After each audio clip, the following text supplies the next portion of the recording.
Vamos a ver ahora el concepto de resistividad. Para poder analizar el concepto de resistividad, recordemos nosotros que la resistencia eléctrica es la oposición al paso de la carga eléctrica a través de un conductor. Esta resistencia puede verse afectada por diferentes factores. En este caso nos enuncia cuáles son estos factores, son 4. Primero es el tipo de material. Hay materiales que son mejores conductores que otros. Y aún entre los metales hay metales que son aún mejores conductores que otros. La longitud.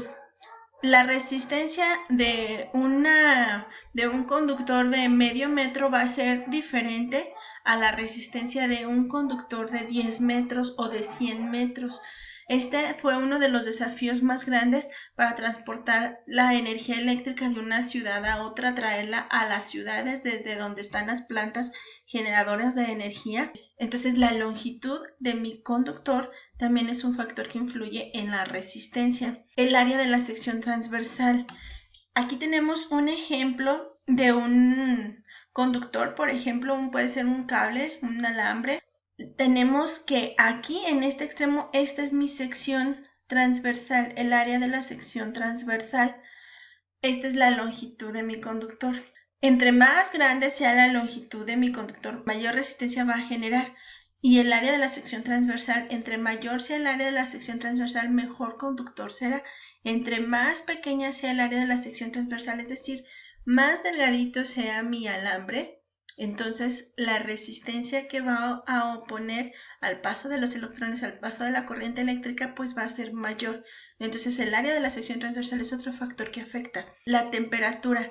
Un material que a una cierta temperatura tiene una cierta resistencia, al momento de que ese material se ve sometido a una elevación de temperatura, entonces también la resistencia va a aumentar. Entonces, este mismo señor Ohm que vimos que generó la ley de Ohm, informó también que la resistencia de un conductor a una temperatura dada es directamente proporcional a su longitud e inversamente proporcional al área de su sección transversal y depende del material del cual está hecho. Este enunciado que acabamos de leer, que me habla de proporcionalidades, me enuncia esta fórmula.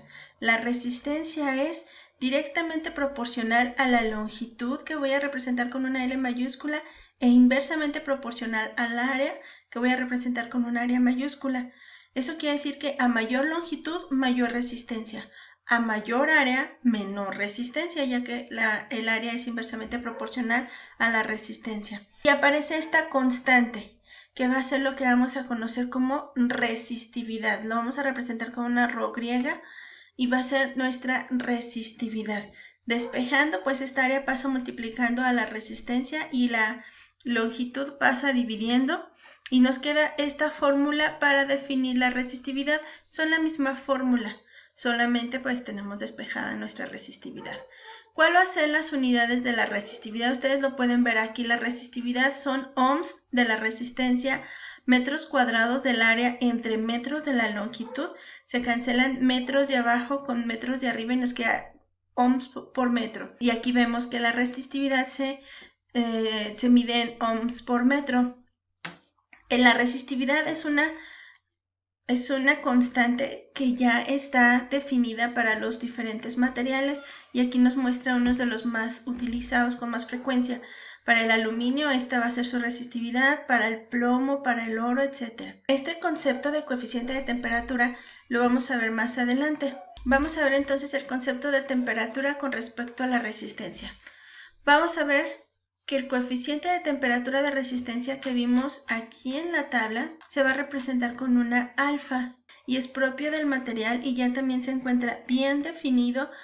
Nos explica aquí muy rápido que de alguna manera el incremento de temperatura aumenta la energía cinética en las moléculas, como vimos en los temas de temperatura, y cuando el movimiento atómico y molecular aumentan en un conductor, se obstaculiza el flujo de la carga eléctrica. Es por eso que a mayor temperatura yo obtengo mayor oposición al flujo de la corriente eléctrica, es decir, mayor resistencia. Vamos a tener la fórmula que dice que el cambio en la resistencia o el aumento que tiene en la resistencia es igual a alfa, que es el coeficiente de temperatura de la resistencia que vimos en la tabla, por la resistencia inicial entre delta T. Delta T va a ser una temperatura final menos una temperatura inicial.